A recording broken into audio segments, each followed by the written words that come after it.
Ready sir. Ready. जय झूलेलाल।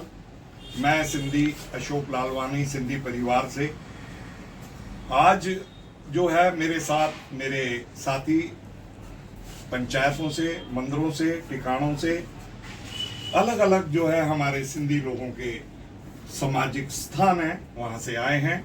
मेरे साथ दाईं ओर बैठे हैं नरेश बेलानी जी, सिंधु समाज राजेंद्र नगर। इस समाज के 10,000 से अधिक मेंबर हैं, देश विदेश के मेंबर हैं और ये जो है हमारे साथ जुड़े हैं। इस तरफ जो है मसन जी, नरेंद्र मसन जी, ये लाजपत नगर हमारे इस मंदिर से हैं और ये इनके साथ भी बहुत सिंधी समाज के लोग जुड़े हुए हैं। उस इधर बैठे हैं अपना कमल टेक चंदानी जी, ये भी सिंधी समाज से जुड़े हैं और उसके साथ हैं अशोक जी। अशोक जी भी ये सामाजिक आदमी है बहुत ही ज्यादा और सिंधी परिवारों के साथ सुख दुख में खड़े होते हैं। गोपाल देवनानी जी मुख्य वक्ता आज के, और आज जो है ये हमारे साथ और सारे विचार जो है इनकी भावनाएं, इनके हमारे समाज सेवी भी हैं और हमारे सलाहकार भी हैं और इनसे जो है हमें आगे की कार्रवाई के बारे में पता सुनना है और हमें बताएंगे। उसके साथ हमारे साथ रामचंद्र जी हैं, ये भी बहुत सामाजिक आदमी हैं, बहुत संस्थाओं से जुड़े हैं और जो है इनके विचार भी आज हम सुनेंगे। साथ में हमारे जगदीश जी सिंधु समाज के अध्यक्ष हैं, इनके साथ भी 10,000 लोग जुड़े हुए हैं समाजों के माध्यम से। उधर हैं अशोक वाडिया जी और जो है ये भी हमारे जो है ये नोएडा और गाजियाबाद की पंचायतों से जुड़े हुए हैं। आज हम सब लोग इकट्ठे हुए हैं यहाँ पे। हाँ, मिस्टर थावानी जी जो ये हमारे समाज सेवी और सलाहकार हैं सिंधी समाज के और जो है ये भी काफी संस्थाओं से जुड़े हुए हैं। आज की कार्रवाई और विषय जो है हमारा, मैं आप बंधुओं को शेयर करना चाहता हूं। मैं पहले तो आप सब मीडिया वालों का धन्यवाद कहता हूं, आप आए हमारे विचारों को जो है लोगों तक पहुंचा रहे हैं, सरकार तक पहुंचा रहे हैं और इसके लिए मैं आपका आभारी हूं और आभारी रहूंगा। आज का विषय जो है हमारा सौतेला व्यवहार जो पिछली सरकारों ने किया, अब भी कर रहे हैं, हमें जीरो बना के रख दिया है। हम जो है एक सिंधी समाज, सरल स्वभाव, सहज स्वभाव और प्रगति के लिए, देश के लिए सब कुछ अपना निछावर किया हुआ है।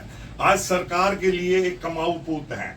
आज जो है सरकार हमको ऐसे लाचारी पे छोड़ दिया है कि हम कहीं के भी नहीं रहते। छोटी से छोटी बात के लिए जो है उसमें नियम कायदे आ जाते हैं। सबसे पहले हम कितने सालों से मांग रहे हैं कि हमारा एक ही त्योहार होता है, एक ही त्योहार जिसके लिए हमें एक छुट्टी नहीं मिल पा रही। उसके लिए सरकार का कहना है कि जो है हमारे आपका स्टेट नहीं है। उसके लिए हमें क्या करना होगा, हम आज इस पे चर्चा करेंगे। अगर सरकार छुट्टी नहीं देती तो मैं सारे सिंधी समाज को अपील करूंगा कि उस दिन चाहे उनकी एक दिन की तनख्वाह कट जाए लेकिन छुट्टी करें, अपने घरों के ऊपर झूलेलाल का झंडा लगाएं और अपने बिल बुकों पे, अपने सब जगह पे जय सिंधियत, जय सिंधी का जो है वो नारा लगाएं। इसके बाद जो है हमारी और भी कई मुख्य बातें हैं। हमारा प्रदेश नहीं है, हम लुट के, कट के, मर के यहाँ पहुंचे। हमारे क्लेम भी सरकार के पास पड़े हुए हैं। हमारे को क्लेम मिले, किसी को 4,000, किसी को 5,000, लेकिन उस वक्त के 5,000 आज 50 लाख के लगभग हो गए हैं। बहुत मेहनत करके जो है तीसरी जनरेशन, पहली जनरेशन खप गई अपने बच्चों को संभालने में, अपना घर बार बनाने में। भिखारियों की तरह हमको छोड़ दिया गया, किसी ने हमारे बारे में सोचा नहीं। मैं ये सौतेला व्यवहार, इसके अगेंस्ट पर्सनली एक प्रोटेस्ट कह लो या अपने मन की भावना कह लो, मैं सरकार से बार बार अनुरोध करूंगा कि हमारे बारे में सोचें। नहीं तो क्या होता है कि एक जीरो भी जो है ना, कभी पावर की लड़ाई में तो हम हार चुके हैं, लेकिन हम सोशल, हम जो है अपने फाइनेंशियल पोजीशन से बहुत स्ट्रांग हैं। 10 ने थप्पड़ मारा 9 को, 9 ने 8 को मारा, 8 ने 7 को मारा, एक रह गया तो एक ने कहा ये जीरो है, इसको क्या थप्पड़ मारूंगा। जब वो दोनों गले मिल गए तो वो 10 नंबर बन गया। ऐसा दिन ना आए कि हम भी 10 नंबर बन जाए और सबसे ज्यादा जो है। अब मन दुख रहा है, यही भावना उठा रहे हैं हम, यही विचार उठा रहे हैं कि हमारी छोटी छोटी मांगों पे गौर किया जाए। अब मैं आगे अपने गोपाल जी भाई से कहूंगा कि वो अपने विचार बताएं। पूरा परिचय देके तब शुरू करें। नमस्कार, मैं गोपाल देवनानी सिंधी समाज से हूँ और मैं बैंकर हूँ, बैंक से रिटायर हुआ हूँ और उसके बाद मैंने मिनिस्ट्री ऑफ एजुकेशन की national council for promotion of Sindhi language में 4 साल बतौर कंसल्टेंट काम किया है और 4 साल में सिंधी एकेडमी दिल्ली का मेंबर भी रहा हूँ और मैं काफ़ी सिंधी संस्थाओं से जुड़ा हुआ हूँ। प्रेजेंटली मैं काफ़ी जो काम कर रहा हूँ सिंधी एजुकेशन सोसाइटी के साथ, जिनके 2 स्कूल हैं लाजपत नगर में, जिनमें करीब 2000 बच्चों से ज़्यादा पढ़ते हैं। और मैं अभी सिंधी काउंसिल ऑफ इंडिया के ऑफिस में बैठा हुआ हूँ, जहाँ पर मैं वाइस प्रेसिडेंट नॉर्थ इंडिया का हूँ। मैं चाहता हूँ कि जो सिंधी 1947 में अखंड भारत से शिफ्ट होकर भारत के इस कोने में आए, बल्कि भारत के सभी कोनों में गए, हम लोग दिल्ली में सेटल हुए, लेकिन हमारे बहुत भाई बंद जो हैं डिफरेंट स्टेट्स में हैं, गुजरात, महाराष्ट्र, मध्य प्रदेश, छत्तीसगढ़, राजस्थान, वहाँ सिंधी काफ़ी तादाद में हैं। हमारा ये कहना है, जैसे अभी लालवाली जी ने कहा कि हमारा एक त्यौहार, जो सबसे बड़ा त्यौहार हमारे झूलेलाल का जन्म दिवस हम इनको मानते हैं, चेटी चंड वाले दिन भी हमारे नेशनल लेवल पे छुट्टी नहीं होती। हमारी ये डिमांड है भारत सरकार से कि हमें सिर्फ आश्वासन ना दें, कुछ करें। अगर इस एक छुट्टी डिक्लेयर करने में कोई दिक्कत नहीं है, मैं समझता हूँ कि सेंट्रल गवर्नमेंट में ये गजटेड हॉलीडे अगर डिक्लेयर कर दें तो इससे हमारा सिंधी समाज लगभग जो 1.5% ऑफ टोटल पॉपुलेशन है वो खुश हो जाएगा। और वैसे आज की डेट में भारतीय जनता पार्टी सेंटर में है, तो हम ये डिमांड भारतीय जनता पार्टी से ही कर रहे हैं और सिंधी समाज शुरू से ही भारतीय जनता पार्टी के साथ, या उससे पहले जनसंघ था, उससे जुड़े हुए हैं। क्योंकि कांग्रेस के टाइम में पार्टीशन हुआ तो कांग्रेस से सभी लोग परेशान थे और सभी लोग नाराज थे, तो सिंधी समाज मोस्टली शुरू से ही जो है कांग्रेस के अगेंस्ट रहा है और जनसंघ या भाजपा के साथ में रहा है।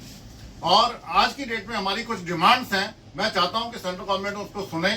और ये डिमांड्स तो हम काफ़ी टाइम से रख रहे हैं, लेकिन हमको ये आश्वासन दिया जाता है कि हम आपकी डिमांड्स में देखेंगे, करेंगे। देखिए, सबसे पहले दिल्ली में सिंधु भवन होना बहुत जरूरी है। जैसा कि आपको सर्वविदित है कि सिंधी समाज का कोई भी स्टेट नहीं है, सभी स्टेट्स के यहाँ पर भवन बने हुए हैं, लेकिन दिल्ली में सिंधी समाज के लिए कोई भी भवन नहीं है। पूरे इंडिया से और स्टेट से जब सिंधी लोग आते हैं यहाँ पर किसी भी पॉलिटिकल काम के लिए ही मिलने के लिए आते हैं नेताओं से, तो उनके ठहरने का कोई इंतजाम नहीं है। तो सिंधु भवन का होना दिल्ली में बहुत जरूरी है।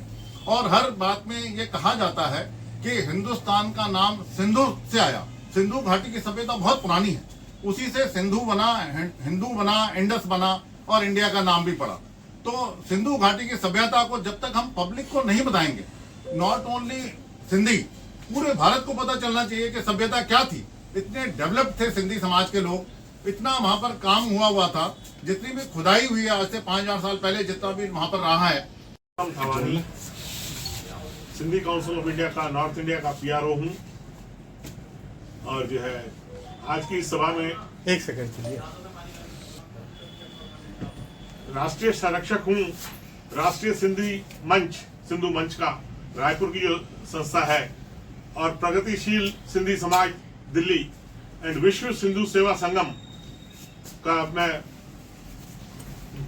प्रेसिडेंट हूँ वेस्ट दिल्ली का। आज के इसमें मेरा एक कहना है, जैसे इन्होंने बोला कि एक दिन की छुट्टी हमारा जो है चेटी चंड का जो दिन है, अगर हमारे को सरकार वो चेटी चंड के दिन के लिए नहीं देती है तो उस दिन हिंदुस्तान का एक बहुत बड़ा दिन होता है, वो है हमारा न्यू ईयर संबत। सो बीजेपी सरकार जो है उनसे मैं रिक्वेस्ट करूंगा कि उस संबत, न्यू ईयर संबत पर एक छुट्टी को डिक्लेयर किया जाए। वो ऑटोमेटिकली हमारा चेटी चंड होता है, उसी दिन हमारे झूलेलाल का बर्थडे होता है, तो इसमें कोई प्रॉब्लम नहीं होनी चाहिए सरकार को, ये मेरा सजेशन है। और बाकी जैसे अभी लालवानी साहब ने कहा कि हमारे जो रिक्वायरमेंट है जगह जगह पर सिंधु समाज की, हमारे भवन होने चाहिए, हमारा कल्चर होना चाहिए, उसके लिए सेम मेरी रिक्वायरमेंट है। Thank you.